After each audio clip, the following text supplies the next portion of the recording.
OPS கூடாரத்திற்கு தப்பி வந்த MLA-க்களில் மதுரை மேற்கு தொகுதி சட்டமன்ற உறுப்பினரான SS சரவணன் வருகை தமிழக அரசியல் களத்தை வேறு வடிவத்திற்கு மாற்றியுள்ளது. மாறுவேடத்தில் தப்பி வந்தேன் என்றும் என்னை கடத்தினார்கள் என்றும் புகார் கொடுத்து பரபரப்பை கிளப்பி வருகிறார். கூவத்தூர் சொகுசு விடுதியிலிருந்து MLA தப்பி வந்தது எப்படி? அந்த திக் நிமிடங்கள் இதோ உங்களுக்காக. 13ஆம் தேதி இரவு 11 மணிக்கு அசந்து தூங்கிக் கொண்டிருந்த போது விடாமல் எனது செல்போன் ஒலித்துக் கொண்டே இருந்தது. கடந்த சில நாட்களின் வேலை பளு காரணமாக தெரியாத அந்த நம்பரை எடுக்க மனமில்லாமல் சைலண்ட் மோடில் போட்டுவிட்டு மீண்டும் தூங்கிவிட்டேன். வேண்டா வெறுப்பாக போனை எடுத்தேன். பிரம்மா சாரா? ஆமாங்க, நீங்க யாரு? சார், இன்னும் அரை மணி நேரத்துல திருவான்மியூர் டிப்போ பக்கத்துல வர முடியுமா? நீங்க யாருன்னு சொல்லுங்க, அங்க எதுக்கு வரணும்? கூவத்தூர்ல MLA-க்கள் எல்லாரையும் அடைச்சு வச்சிருக்காங்க.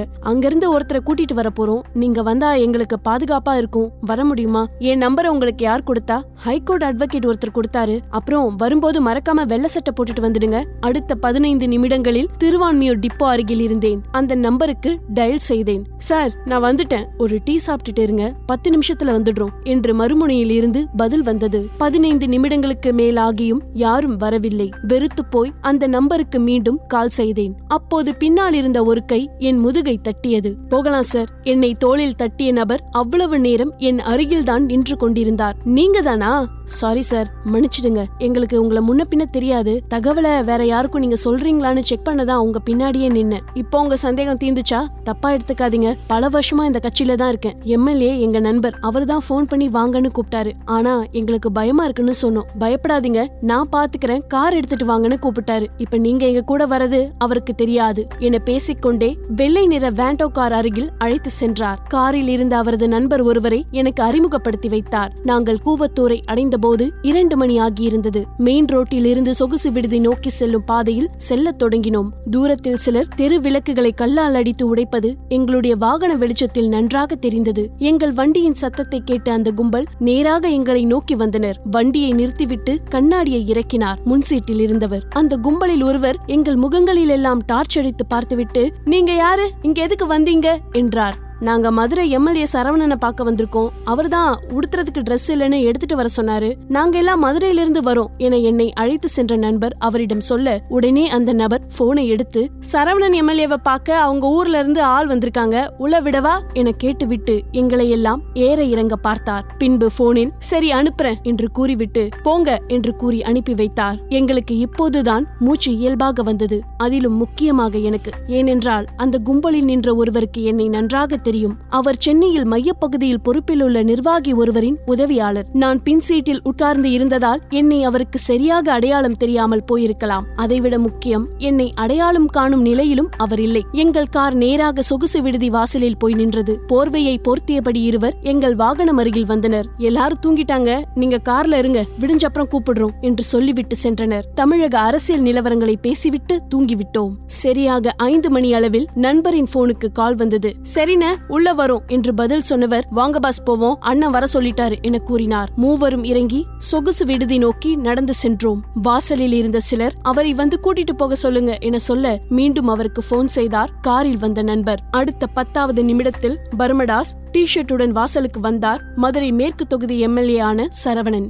சரவணனிடம் என்னை நண்பர் என்று அறிமுகப்படுத்தி வைத்தனர் என்னுடன் வந்தவர்கள். சரி, ரூமுக்கு போயிடுவோம், இங்க எதுவும் பேச வேண்டாம் என்று சொல்லி அழைத்து சென்றார் சரவணன். மிக பிரம்மாண்டமாக இருந்தது கோல்டன் பே ரெசார்ட். MLA-க்களுக்கு என்று தனியாக ஒரு தளம் ஒதுக்கப்பட்டிருந்தது. அதில் ஒரு அறைக்கு 2 விதம் இருந்தனர். அமைச்சர்களுக்கு மட்டும் தனி அறைகள் ஒதுக்கப்பட்டிருந்தன. முதல் தளத்தில் சரவணனுக்கு ஒதுக்கப்பட்டிருந்த அறைக்கு சென்றோம். எங்கள் காலை கடன்களை எல்லாம் முடித்துவிட்டு தற்போது சூழ்நிலை எப்படியுள்ளது என்று வெளியில் வந்து பார்த்தோம். அங்கு அறிவிக்கப்படாத தமிழக அமைச்சரவை கூட்டம் நடந்து கொண்டிருந்தது. அனைத்து அமைச்சர்களும் செய்தித்தாள்களை படித்துக் கொண்டிருந்தனர். சூழ்நிலை சாதகமாக இல்லை என்பதை புரிந்து கொண்ட MLA சரவணன், சரி இப்ப வேணா, வாங்க போய் சாப்பிட்டுட்டு வந்துருவோம் என்று கூறி அழைத்து சென்றார். காலை உணவை முடித்துவிட்டு புல்தரைக்கு திரும்பினோம். நாம் நின்ற பக்கத்தில் பலரும், அவர் இல்லைங்க, ராங் நம்பர், கொஞ்சம் நம்பரை சரியா பார்த்து போன் பண்ணுங்க என்று பதிலையே சொல்லிக் கொண்டிருந்தனர். காலங்காத்தால 5 மணிக்கே ஆரம்பிச்சுடுறாங்க, அசிங்கமா பேசுறாங்க, அமைச்சர் ரொம்ப மனசு வருத்தப்படுறாரு என்று எங்களை பார்த்து சொல்லிவிட்டு போனார் மூத்த அமைச்சர் ஒருவரின் PA. அண்ணன், இப்ப என்ன பண்ண என என்னுடன் வந்த இருவரும் சரவணனை பார்த்து கேட்க, கிரிக்கெட் விளையாடுவோம் என்றார் கூலாக. மேல ரூம்ல பேட்டும் பாலும் இருக்கு, போய் எடுத்துட்டு வா என சொல்ல அந்த புல்தரையில் கிரிக்கெட் விளையாட ஆரம்பித்தோம். எம்எல்ஏ பந்தை விட்டுவிட, பந்த பிடிக்க முடியல, நீங்கெல்லாம் அமைச்சராகி என இன்னொரு எம்எல்ஏ கலாய்க்க, 124 பேரையும் எப்படிப்பா அமைச்சராக்க முடியும், அவங்க தான் சொல்றாங்கன்னா நமக்கு அறிவு வேண்டாமா என அதற்கு பஞ்ச் வைத்தார் பந்தை விட்ட எம்எல்ஏ. வாயில் விரலை வைத்து, மெதுவா பேசுப்பா, மேல ஆளுங்க இருக்காங்க என கிண்டல் செய்த எம்எல்ஏ கூற, ஆமா இங்க எல்லாரும் ரொம்ப யோக்கியவங்க தான், சின்னம்மா வாழ்கன்னு கத்திட்டு அவங்க கார்ல ஏறின உடனே திட்டவன் எல்லாம் இருக்கான், அடப்போப்பா நீ வேற என கூறிக்கொண்டு செல்ல, நாங்களும் கிரிக்கெட் விளையாட்டை முடித்துக்கொண்டு ரூமுக்கு திரும்பினோம். சிறிது நேரம் ஓய்வுக்கு பிறகு அதற்குள் மதிய சாப்பாட்டு கிளம்பி சென்றோம். கூட்டம் அதிகமாக இருந்தது. திடீரென்று எங்களை பார்த்து, நீங்க காருக்கு போங்க என்று கூறினார் சரவணன். எங்களுக்கு எதுவும் புரியவில்லை.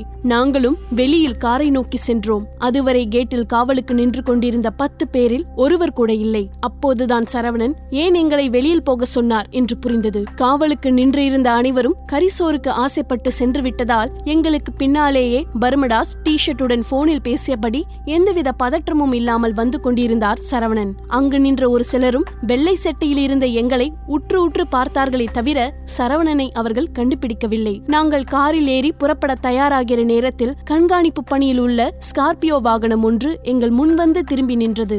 அதிலிருந்து 4 பேர் வேகமாக இறங்கினர். காருக்குள் இருந்த நண்பர் பதற்றமாகிவிட்டார். அண்ணா அவ்வளவுதான், மாட்டிக்கிட்டோம், கொல்ல போறாங்க என பதற்றத்துடன் சொல்ல, பொறுமையா இரு, பாத்துக்கலாம், நீங்க யாரும் பேசாதீங்க, நான் பேசிக்கிறேன் என்றார் சரவணன். என்ன நினைத்தார்களோ தெரியவில்லை. பின்னர் அந்த 4வரும் மீண்டும் அதே வண்டியில் ஏறி எங்களுக்கு முன்பாக செல்ல தொடங்கினர். நாங்களும் மெதுவாக அவர்கள் பின்னால் செல்ல ஆரம்பித்தோம். ஒரு வளைவு பகுதியில் காலையில் எங்களை விசாரித்த அதே கும்பல் அங்கேயே நின்று கொண்டிருந்தது. முன்னால் போகிற வண்டியிலும் ஆட்கள், வளைவில் காலையில் அடையாளம் பார்த்த கும்பலும் நிற்க, இதனால் எங்களுக்கு பதற்றம் தொற்றிக் கொண்டது. அண்ணே, கண்டிப்பா இங்க மாட்டிடுவோம், திரும்ப போயிடலாமா என்று அந்த நண்பர் கேட்க, போங்க பாத்துக்கலாம் என்று பொறுமையாக சொன்னார் சரவணன். அந்த நேரம் பார்த்து அங்கே மீடியா லைவ் வாகனம் ஒன்று உள்ளே நுழைய அங்கிருந்த கும்பல் அதை தடுக்க ஆரம்பித்தது.